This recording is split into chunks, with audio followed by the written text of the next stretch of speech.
ஆவாகனம் செய்ததுக்கு அப்புறம் 21 நாள் இல்லையா?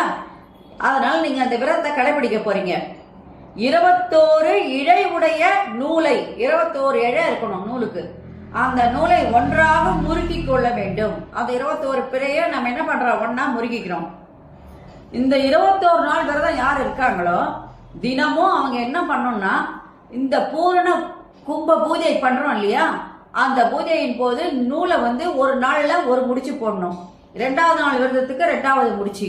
இப்படியே நீங்க என்ன பண்ணணும், அந்த 21 நாளும் 21 முடிச்சுகளை நீங்க போடணும். 21வது நாள் தீபாவளிய அமாவாசையே உங்களுக்கு வந்துடும். அன்றைய தினத்தில் நீங்க என்ன பண்ணணும், அந்த நூல் எடுத்து காப்பாக கட்டி கொள்ள வேண்டும். அதுக்கப்புறம் தான் நீங்க என்ன பண்ணணும், விரதத்தை பூர்த்தி செய்யறதுக்கு என்ன வழிகளோ அதெல்லாம் நீங்க அந்த பூஜைகள் எல்லாம் நீங்க அந்த காப்பு கட்டுறதுக்கு அப்புறம் நீங்க செய்ய ஆரம்பிக்கணும்.